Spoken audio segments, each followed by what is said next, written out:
Alright, hey y'all. Today I'm going to move into Forget Foucault. This was written, I guess released in 77, but would have been written the years leading up to there. But before I start this one, there's a quote I'd like to read from one of his interviews that was only published last year in 2017. Let me just confirm that actually, so I don't lie to you. Yeah, 2017, in The Disappearance of Culture, which is just a collection of interviews. But this passage, or this quote, is, I get a little bit suspicious of it because, I don't want to say, outright that could be fake, but there are a number of fake Baudrillard articles that have floated around the cyber space, and one of the editors of this, Richard Smith, is like, a top Baudrillard person. However, what makes me suspicious about the quote is just how perfect it is in a sense. There's a detail made apparent in it that I find hard to believe wouldn't have come up anywhere else, not in any of Baudrillard's Cool Memories or any of his other texts. So it's for that reason I find it very hard to swallow, because it's very telling of Foucault, if so, and it very much serves the purposes of Baudrillard's text, Forget Foucault. And it goes as follows here. So Baudrillard says of Forget Foucault, "The only person to react well at first was Foucault himself. He read my article. We talked about it for 3 hours. He informed me that he wanted to respond to it. As a result, I withdrew my article from circulation, awaiting that response with the possible idea of our text being published together. But after a month, Foucault told me, 'I don't want to respond, do what you want with it.' So I published it as a small book, and then everything changed dramatically. Foucault, who had dealt very fairly with all this so far, suddenly became furious. The clearly provocative title, a title much more provocative than the text itself, was interpreted as an attack on Foucault's intellectual power, which was enormous. I was, in a way, quarantined, and I'm still suffering the consequences." Now, that is really interesting, because Baudrillard kind of elaborates on that moment, or that having happened to him, and there's another funny moment when Baudrillard was asked why he never tried to teach at the University of Paris, to which he just laughed and said, "Are you kidding? Like, Pierre Bourdieu would never have allowed me in there." And, the hardcore Foucauldians thought Baudrillard was just a joke. So there was no place for him there. But Baudrillard takes that to be rather ironic, given that Foucault, the thinker of power in very many ways, for him to use that power in such a way, it is incredibly ironic for Baudrillard. And I'm bringing this up because it lays the foundation for what Baudrillard is trying to do in Forget Foucault, notably point to the ways in which Foucault's project is an extension of the same kind of discursive power relations that he describes. Very much in the same vein that he thinks that psychoanalysis, isn't as much of a, critique of the ills of culture as one that places them on humans, or that Marxism isn't so much a critique of capitalism as an extension of it. In very much the same way, Baudrillard thinks that Foucault is doing something similar. However, Baudrillard has a lot of respect for Foucault, and in that last passage I just read, Baudrillard saying that Foucault's intellectual power was enormous is very telling. There's no point when Baudrillard doesn't take Foucault seriously, and he really treads carefully. So, like he said in that passage, this text the title is much more provocative than the text itself. And it's really more of a challenge to Foucault's disciples than it is to Foucault himself. But on that note, I think it's time we should just jump right into it. So the opening words are very much an homage to Foucault. Baudrillard writes that Foucault's writing is perfect in that the very movement of the text gives an admirable account of what it proposes. On one hand, a powerful generating spiral that is no longer despotic architecture but affiliation on abîme, coil and strophe without our origin, without catastrophe either, unfolding ever more widely and rigorously, but, on the other hand, an interstitial flowing of power that seeps through the whole porous network of the social, the mental, and of bodies, infinitesimally modulating the technologies of power, where the relations of power and seduction are inextricably entangled. All this reads directly in Foucault's discourse, which is also a discourse of power. It flows, it invests and saturates the entire space it opens.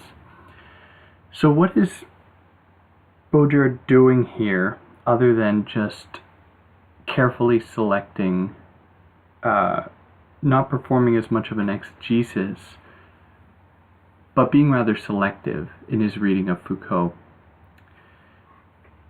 Because there is no singular Foucault. It's difficult to categorize him, and this is, a trope that is very, very common for Foucauldian type scholars. We don't know where to put him, right? Does he go on the history bookshelf? Does he belong in the philosophy bookshelf? Political science, sociology, where he can really go anywhere, which is what makes Baudrillard nervous in a sense, which is why by Baudrillard saying that Foucault's writing is perfect is not as much of a compliment as it is the expression of a certain fear, where things ultimately, Baudrillard's entire oeuvre is against the idea of things reaching a sort of perfection, because such a thing would mean total operativity, total functionality, which of course for him would be inevitably oppressive in some form or other.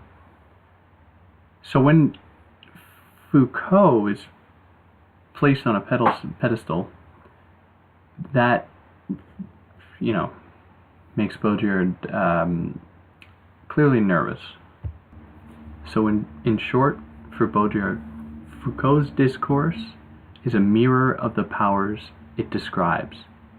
It is there that its strength and its seduction lie, and not at all in its truth index, which is only its leitmotiv.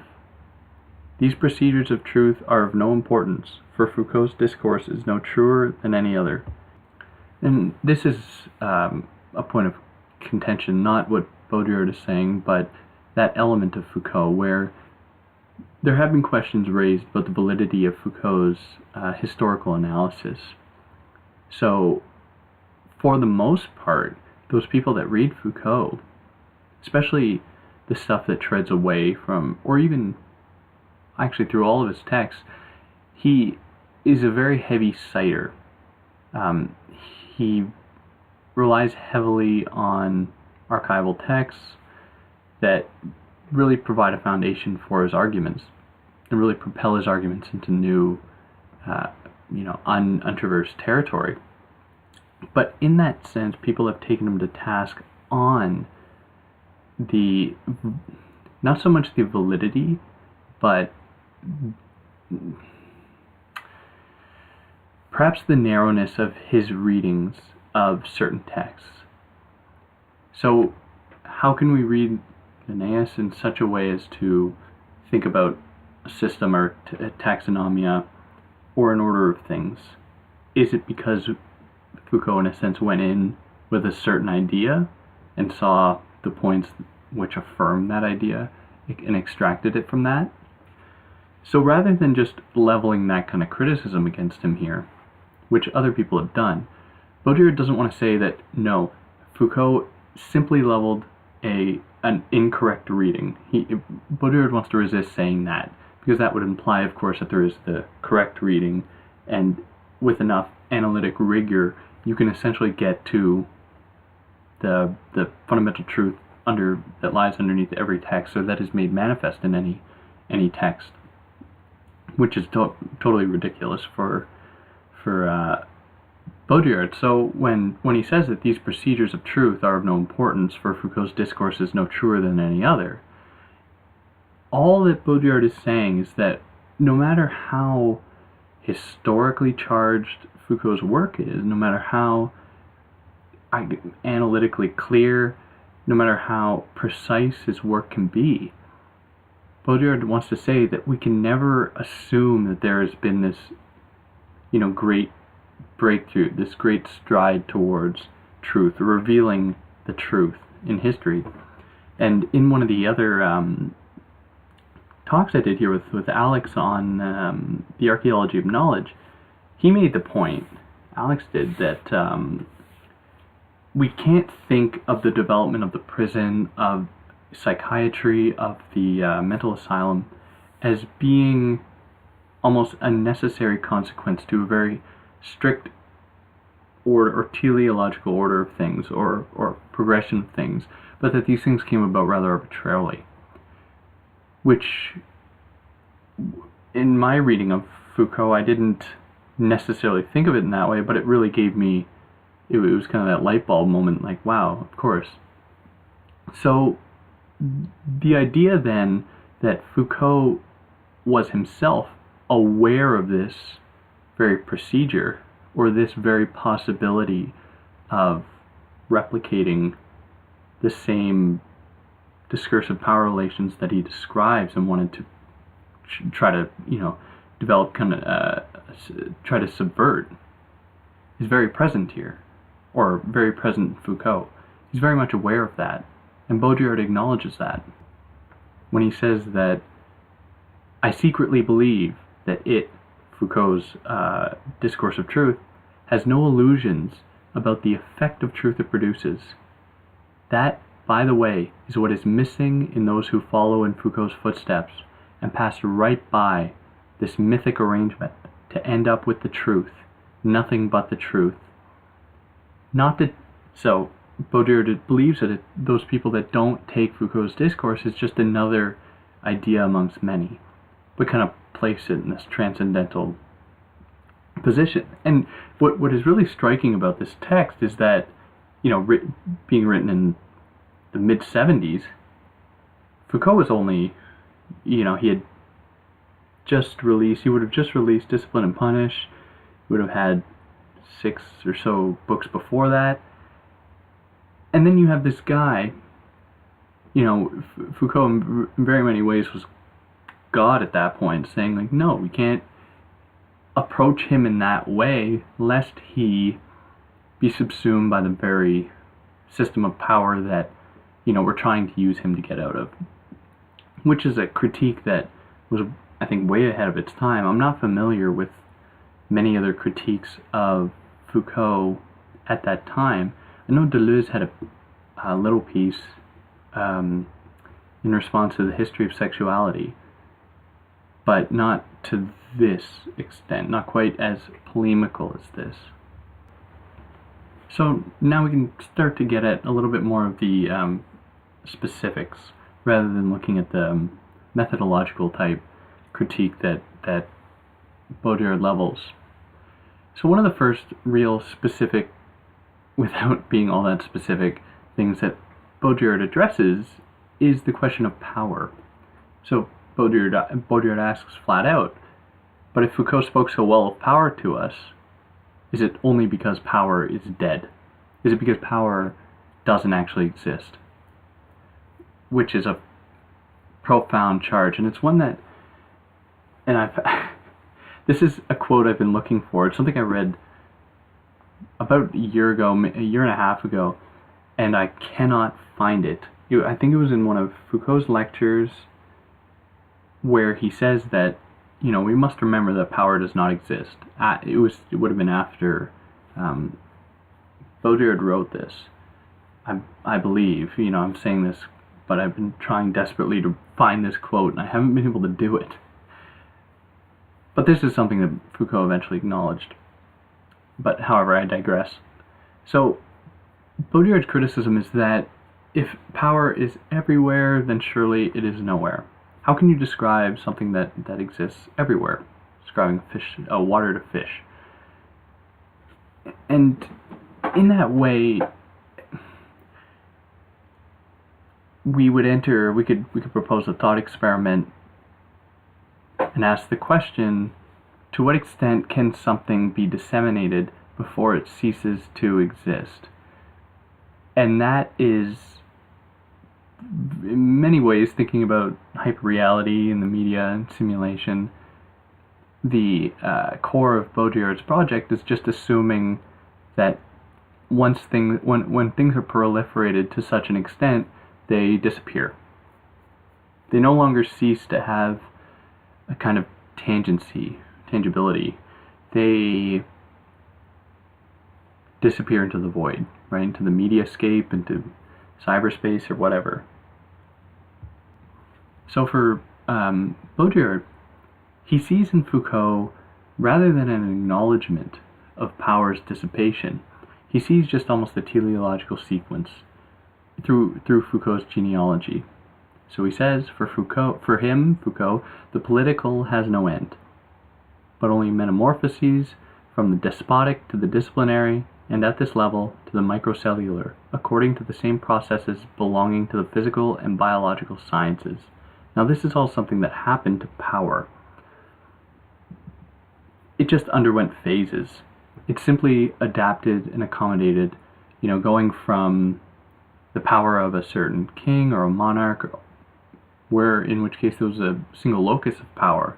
What we began to see, of course, or that the proper term would have been sovereign power, is then the kind of democratization of power, if you will, entering this phase of capillary functions.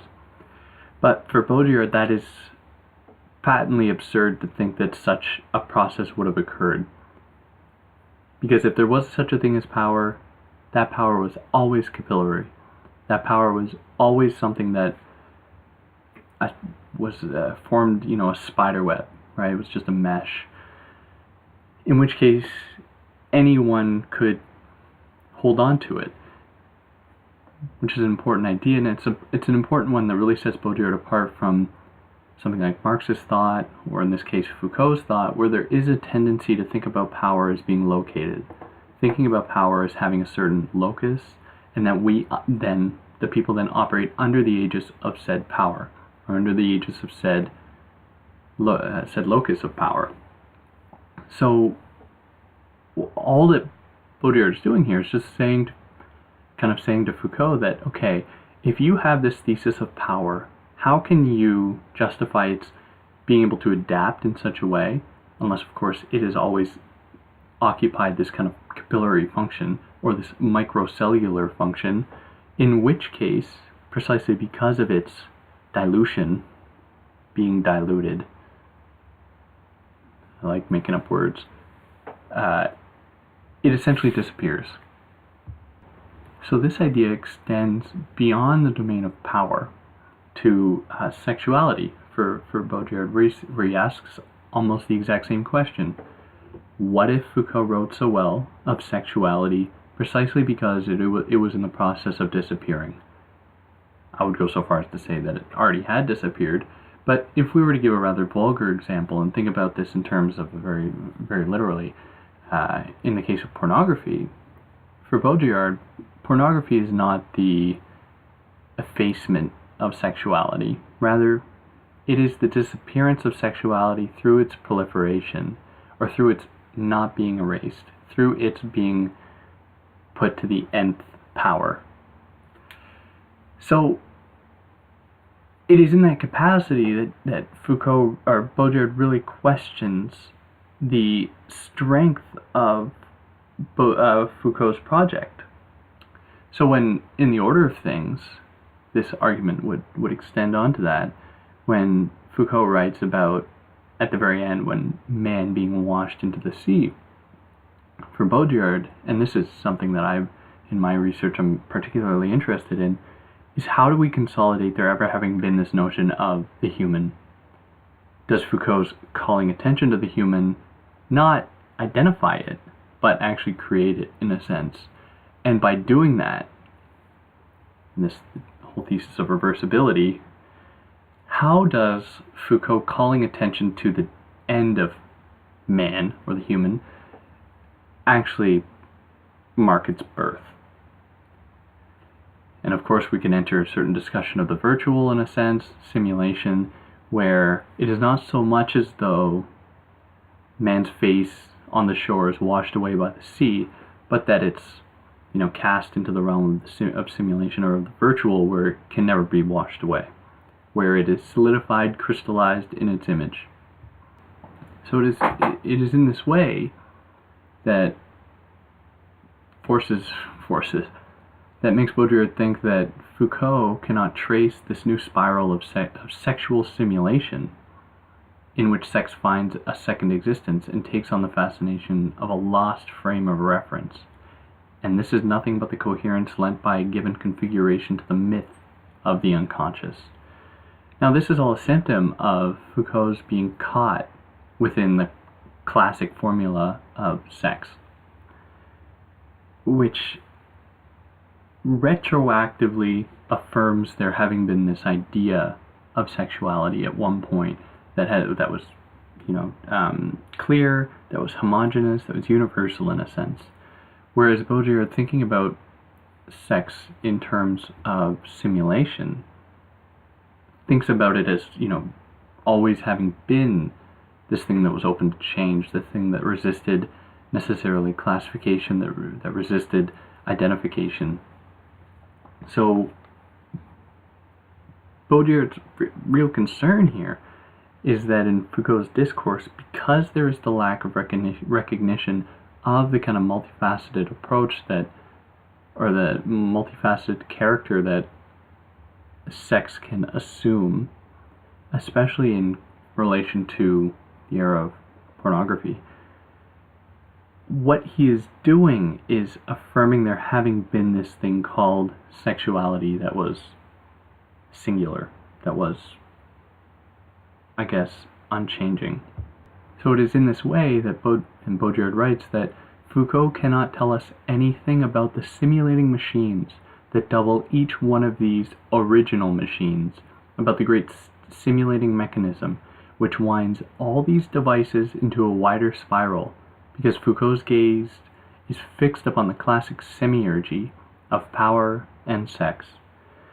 So I think we can perhaps, and of course the second half of this book is an interview with Sylvain Lottringer, never pronounced that name right, titled Forget Baudrillard. So I think we would do well to take Baudrillard to task on this point, but by calling out Foucault for not considering sexuality in terms of the simulating, or about the simulating machines, or in terms of the simulating machines, Baudrillard is suggesting then that there is a kind of reliance on some kind of original machine, kind of original way of conducting sexuality.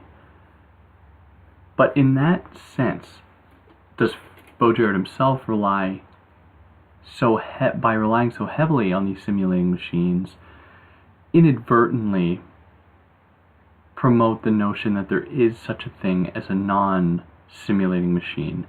Now, of course, I don't think so. I think that, of course, there's always been simulation in a sense.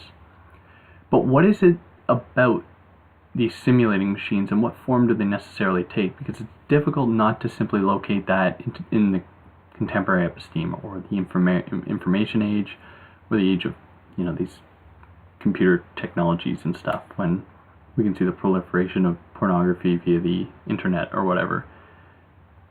So I believe that we would be doing Baudrillard a disservice if we were to just locate this idea of simulating machines within this framework, this technological framework, and instead were to think of it in terms of simulating being just part of the human condition, if you will, that kind of slippery term, but being something that's always already there. And in that sense, opening up the possibility of simulation preceding, technology, which is where I believe many people misread Baudrillard. They just want to think about it in terms of the media as it manifests itself today, when in fact this has been going on for a while. So how has our relationship to sexuality not been connected to some kind of biological function, this kind of ultimate referent, but has actually been, a very discursive thing? And there's a point in Gender Trouble when Judith Butler says that, when we think of homosexuality, we should not be thinking of that as derivative from kind of an original, real way to engage in, romantic relationships or sexual relations or whatever in the heterosexual coupling, but rather we should understand that as being, we should only understand homosexuality as being a copy of a copy.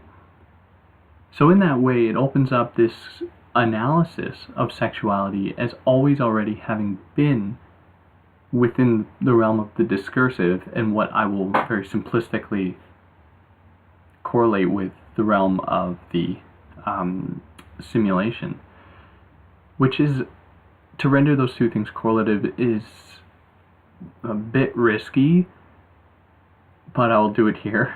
Hopefully you don't get too mad about that. So this extends onto discipline as well. So of Foucault's idea of panopticism, which is something that Baudrillard took charge at in Symbolic Exchange and Death, but here he takes it a little further. He says that panopticism, and of the idea of transparency, is an obsolete theory.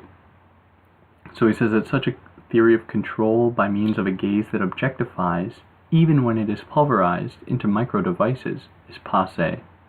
With the simulation device, we are no doubt as far from the strategy of transparence as the latter is from the immediate symbolic operation of punishment, which Foucault himself describes.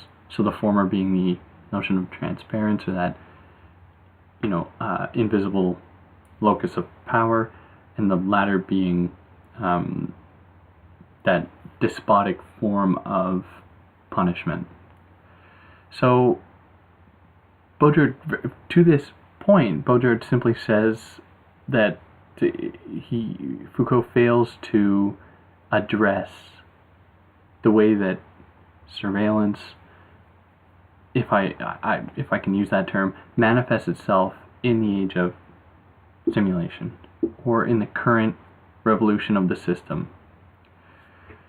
Which I don't know if it's a fair critique, just because if that wasn't on Foucault's mind, why would it be? Why would it have to be? But it is in a sense, because how can you talk about power without talking about, the most basic way that people interact, that being, these kind of simulated spaces, or what I will locate within the technological epoch, where power, of course, suffering a sort of ultimate dissemination, sees its own diminishment. And it's very repetitive at this point, but it's a point that Baudrillard really wants to hit home. Of the history of sexuality, in which Foucault kind of dismantles the idea of the repressive hypothesis, Baudrillard says that, of course, that is not so much a benevolent kind of liberatory, theoretical project. Rather, repression is only a trap and an alibi to hide assigning an entire culture to the sexual interpretive. So what Foucault's project does is basically this. It substitutes a negative, reactive, and transcendental conception of power which is founded on interdiction and law, for a positive, active, and immanent conception, and this is in fact essential. So from this point, Baudrillard turns his gaze towards Deleuze and Lyotard. The Lyotard I have personally read nothing of, aside from little snippets here and there, so the hardcore Lyotardians out there, I'm sorry if I mess this up. But what he says of Deleuze and Lyotard, there is the notion of desire. So let me just read it. But there, instead of a lack of interdiction, one finds the deployment and the positive dissemination of flows and intensities, that is, by undergoing a sort of recognition of one's wants in the form of desire, what have you, and in what way that can be mobilized to allow for these flows, these intensities, these possibilities of becoming. So such a coincidence is not accidental. He says that it's simply that in Foucault, power takes the place of desire.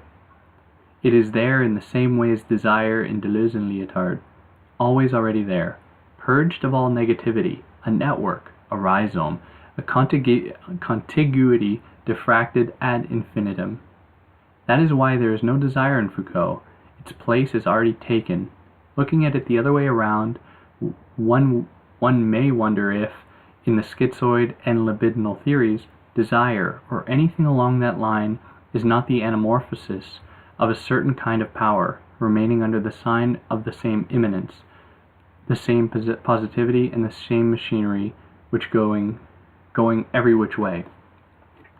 Now this is a difficult argument to kind of trace, because thinking about History of Sexuality, Volume 1, Foucault is very critical of the kind of expression of desire, right? He's very critical of the medical, kind of the medical discourses that arise that predict and then can conceal, identify, locate different forms of sexuality that don't subscribe to the dominant logic. So it's not as though Foucault is calling for this, proliferation of sex or this crushing of the repressive hypothesis, but he sees the risk actually being in, the testimony, right? In the being able to give oneself up to the law of sexuality, right? In whatever form it would assume at that given time for that given person. So of that, Foucault is weary. He's weary of the possibility of that happening and that being just as oppressive. So it seems less like Baudrillard is leveling a critique of Foucault than he is affirming it, because the History of Sexuality Volume 1 would have come out before this book was released, but I believe Baudrillard would have written this first, or been in the process of writing this. So Foucault is just as critical of opening up these kind of discursive formulations of sexuality into these spheres that can then capture them, render them productive in a sense, render them oppressive. So the difference, and it's a difference that's hard, it's difficult to kind of locate, is that Baudrillard doesn't see there being such malevolence behind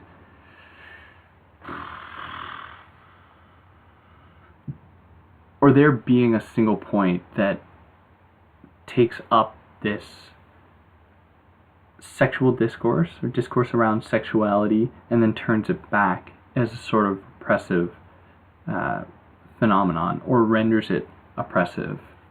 So it's in that way that Baudrillard is not ready to say, or that Baudrillard says that Foucault's project, being as capillary as it claims to be, is in fact a little bit too specific in its tracing of certain regimes of power and how they come about. For Baudrillard, he wants to think about this in terms of sexuality itself as being something always already having been a simulation, by entering it into discourse in any capacity, by entering it into the domain of reality, by attaching it to a certain biological finality or anything of that sort, is where he sees the issue lying. This is because sex, for Baudrillard, at its core, is produced as one produces a document, or as an actor is said to appear, se produire, in brackets, on stage. To produce is to force what belongs to another order, that of secrecy and seduction, to materialize. So there's no possibility for Baudrillard of sexuality entering, the public domain, entering into being or coming into being without its being removed from its mystery, from its illusion, from its simulated essence, if you will, which would seem like a contradiction in terms. And it is in that way that sex, even in Foucault's discourse, comes to take up this place of production. It comes to resemble a kind of productive entity, a thing that can be given a face, a thing that can be rendered productive if it is engaged in proper ways, or ways that break out of the boundaries of the repressive or oppressive systems of power and control. And in opposition to sex then stands seduction. Now, seduction is an idea that we'll talk about more in the book, Seduction, but it's here something that Baudrillard brings up. Now, to kind of contextualize seduction takes over reversibility, whereas up to this point, Baudrillard's project was governed by the law of reversibility in a sense, or that was a key idea in his thought. And around this point, as we can see here, especially in seduction, reversibility gives way to seduction. Baudrillard continues that seduction is that which is everywhere and always opposed to production. Seduction withdraws something from the visible order and so runs counter to production, whose project is to set everything up in a clear view, whether it be an object, a number, or a concept. So this speaks to the general cultural logic of revealing, of wanting to know, of making manifest, which is not dissimilar to what Foucault is essentially doing, where Baudrillard sees in Foucault a profound desire, albeit inadvertently, to make things apparent, to trace a sort of history, whether or not it's a history that was inevitable or is another question, but to trace a history nevertheless, that doesn't so much get at it doesn't so much challenge the forms of power that it seeks to unravel, but actually affirms a sort of secret base of power that is the desire to make things apparent, to bring things into light, and how that is in itself a form of oppression. So this general logic calls for, and this is how Baudrillard characterizes it, it calls for everything to be said, gathered, indexed, and registered. This is how sex appears in pornography, but this is more generally the project of our whole culture, whose natural condition is obscenity. So I don't want to spend too much time on seduction, because it's we'll deal with it more in seduction itself, but there is something to interrogate about it. So what parameters are necessarily set forth for seduction? Because it's something that resists classification, it's something that resists identification, so how do we talk about it? Baudrillard appears to show no restraint in talking about it, which is ironic. And it's something that maybe we have to be a little bit critical of, but it seems like it would change over time, especially thinking about Baudrillard in terms of the contemporary, thinking about him in terms of the thinker of the 20th century. It seems as though seduction has been overhauled in a sense. It seems as though seduction it's kind of been suffering a sort of assault by these oppressive mechanisms, these simulating mechanisms.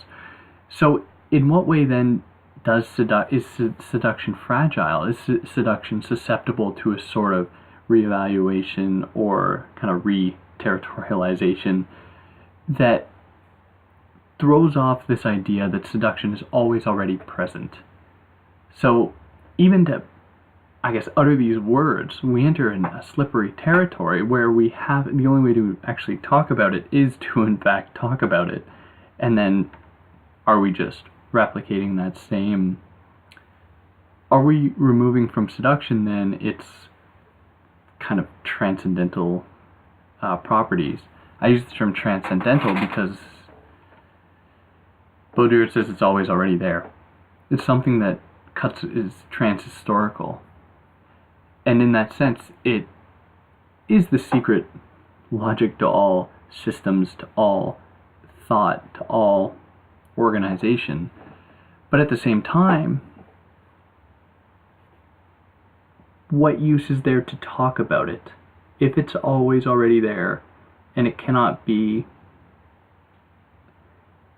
conjured away? Then what use is there in bringing it up? And this is a question I struggle with every day, thinking about this and just making my head spin, because it's as soon as it enters the domain of language, it has been purged of its potential, in a sense, unless this is another trick employed by seduction to make us think that such a thing is possible. But that is what Baudrillard is thinking about in terms of Foucault, where there is not a recognition of this idea of seduction, which is an odd idea as well, because why would anyone else think about this but except for Baudrillard? But anyways, it's this lack of recognition of the mystery, of the unknown, that Baudrillard sees lacking in Foucault's project. So by locating sex, even in Foucault, to the realm of sexuality in the terms of the body, what he's doing, and this is where Baudrillard has what I think the biggest problem with it, is that it's always in association with this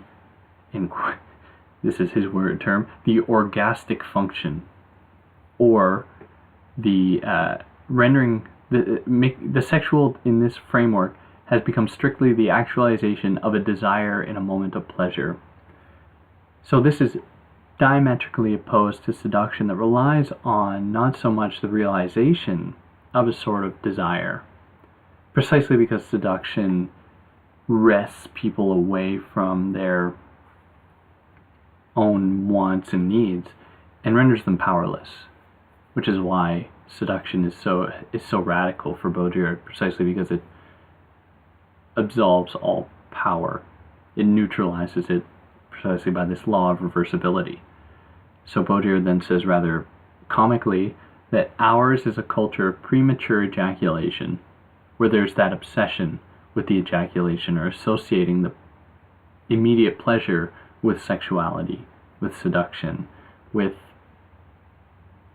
these true biological components of the human body that can be made productive, that can be realized, that can be utilized as a form of counter discourse or sort of insurgent act against oppression, when for Baudrillard that is simply feeding into the logic of this cultural logic of wanting to make things apparent, to bring things into being.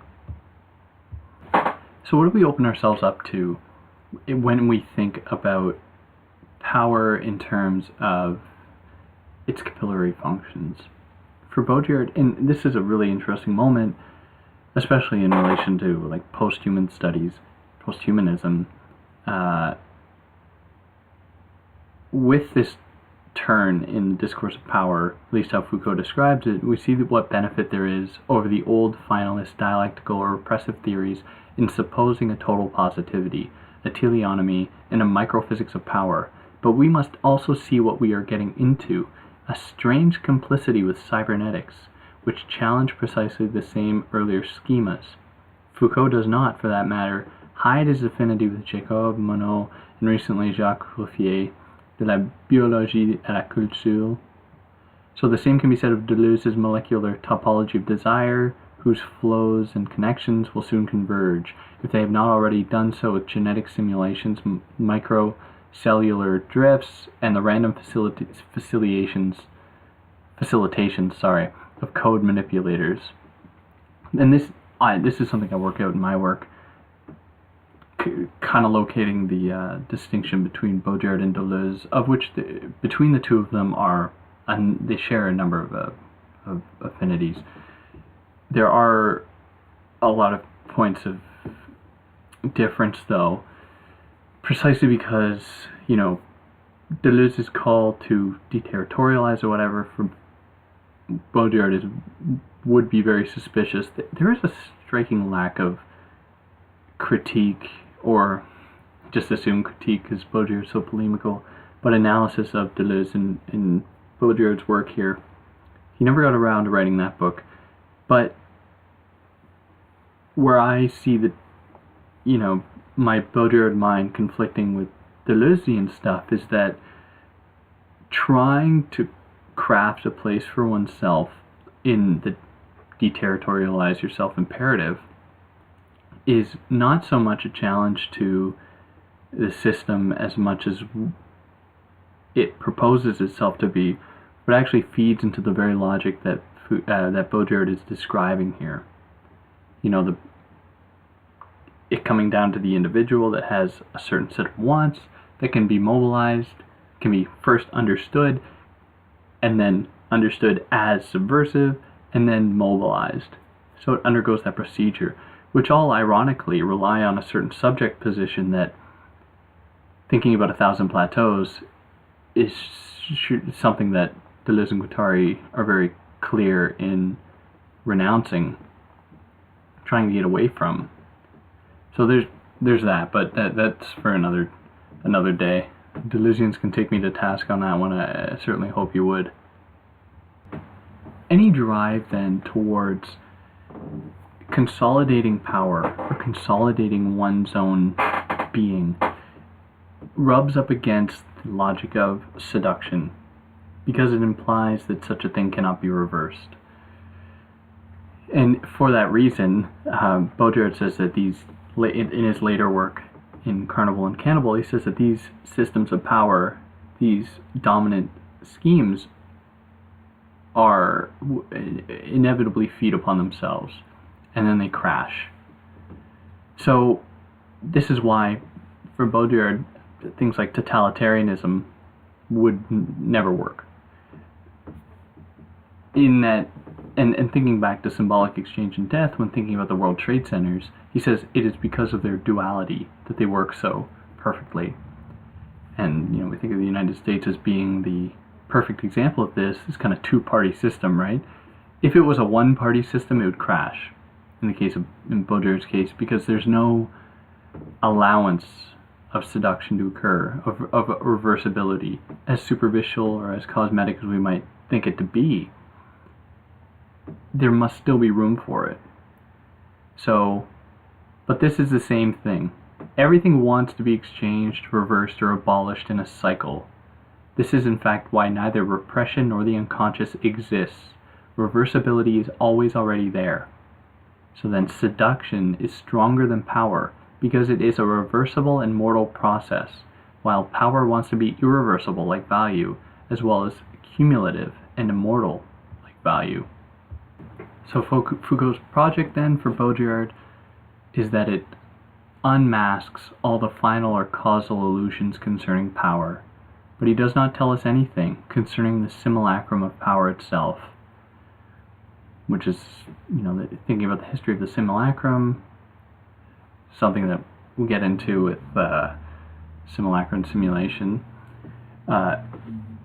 It disturbs the idea that power, if it is a simulacrum, can be singularly located, consolidated at a certain point, finite point, when in fact that simply by trying to do such a project, trying to proclaim there to be that realization of power, it ironically destabilizes that power precisely by giving it a face. Considering all of this, moving into the last section of this text, Baudrillard questions the role of revolution. Can such a magnificent event occur, where for him, he thinks about Kafka, where the Messiah is one day late, right? The Messiah is that which we are always waiting for, but never can arrive on time. So Baudrillard asks, are the Messiah and the revolution so insignificant that they must always arrive late, like a projected shadow or a reality effect after the fact, whereas things have never needed the Messiah or a revolution in order to take place? He continues, revolution signifies only this, that it has already taken place, and that it had a meaning just before, one day before, but not any more now. When it comes, it is to hide the fact that it is no longer meaningful. In fact, the revolution has already taken place. Now this is not a totally radical idea, like Badiou thinks about revolution in that way, where the most effective revolutions, to bastardize revolutions, the most effective ones have been those that have only been identified as such retroactively. It's difficult to know when change is occurring. So it is in that way that Baudrillard only wants to think about it as such, where there is change that occurs, but we must be very weary when, we try to mobilize it, or we try to force it to come into being. There must be a good analogy for that. Well, my brain's on sleep mode, I guess. I can't think of a good analogy, but how forcing someone to do something that they aren't ready for, and then having it, come back on the person that was trying to force it. I'm sure it's in a film somewhere. But I digress once again. For Baudrillard, however, all things come to an end in their redoubled simulation, a sign that a cycle is completed. When the reality effect, like the useless day after Messiah, starts uselessly duplicating the course of things, it is the sign that a recycle is ending in an interplay of simulacra, where everything is replayed before death, at which point everything falls over far behind the horizon of truth. So power is then no more held than a secret is extracted, for the secrecy of power is the same as that of the secret. It does not exist. So trying to give a narrative to something that has, occurred in such a way as the Messiah does of the revolution, by doubling it in that sense, which is difficult to wrap your head around given the general thesis of challenging the notion of there being these loci of power, or this locus of power, how doubling effect can essentially have the same effect, can produce the same, what I will say, negative result. There was once a time, however, and this is one of those moments where Baudrillard romanticizes some kind of old age or whatever, which I don't enjoy so much, but he says that there was once a time when power allowed itself to be sacrificed, according to the rules of this symbolic game, from which it cannot escape, a time when power possessed the ephemeral and mortal quality of what had to be sacrificed. So we are now at the point where no one exercises power or wants it anymore, not because of some historical or temperamental weakness, but because its secret has long been lost, and no one wants to take up the challenge any longer. And thinking again about symbolic exchange and death, all this derives from the suppression of death. This loss of a sort of symbolic order comes with, or is correlative to, the suppression of death. So power loses its singularity when, or its possibility, when there is that lack of attachment to the symbolic. Now, what form that necessarily takes is difficult to illustrate. It's difficult without just romanticizing I guess, pre-capitalist notions of exchange or what have you. But thinking about the sacrifice is one way to do that, where the gods held a certain position of power, and the person being sacrificed and the person sacrificing held a certain power. And then again, we fall into the kind of capillary analysis where power is held by everyone. But what is different was how such a ceremony was, in the case of the sacrifice, was accepted, how it had a sort of ultimate role in that, to which all people were kind of indoctrinated. Again, that's a bastardized way to think about, pre-capitalist societies, but this is the only way I can make sense of this here. To which I wonder, though, if there has to be some kind of democratization or sort of general acceptance of an idea, how is it that it can't be taken up now? How is it that we can proclaim, as Baudrillard does, that power has undergone a sort of change, sort of shift? Because that one, of course, power, earlier in the book, power never existed, and now all of a sudden, there was a time when power allowed itself to be sacrificed, presupposing it having this essence. Just the nightmare of unraveling this.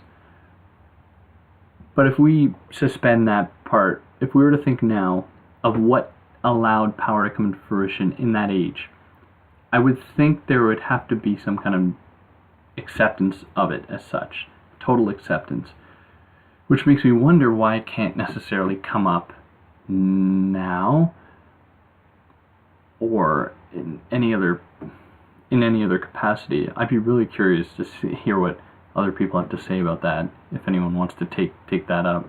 I'm sure there's an easy answer.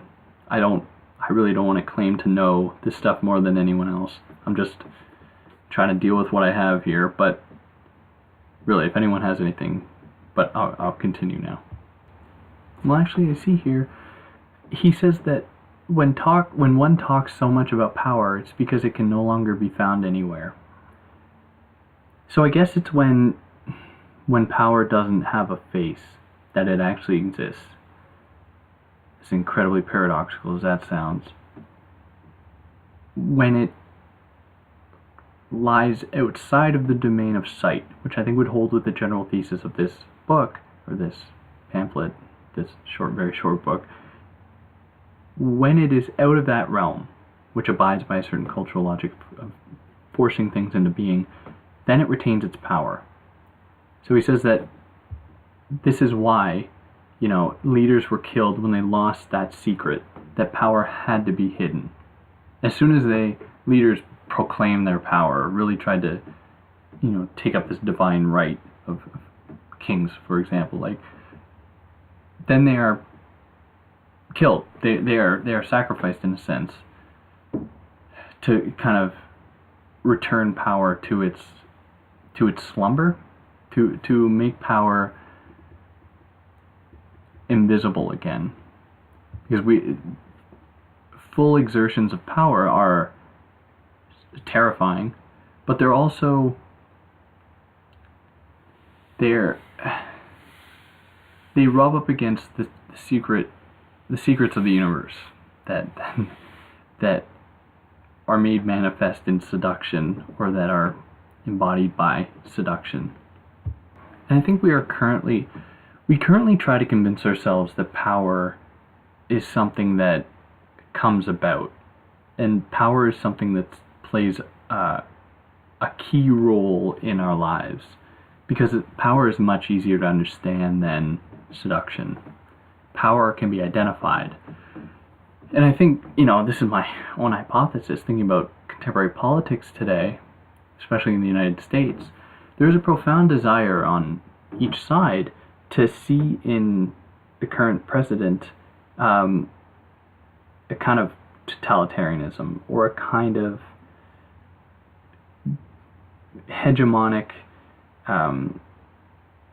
use of power, or use of authority, which is not so much stating a fact as it is trying to inject into our lives the semblance of power, because with that we can then sacrifice it. We can then say that politics still have meaning. We can then say that, you know, there is something still worth fighting for, which in my heart of hearts I clearly think there is. But it also that also abides by this same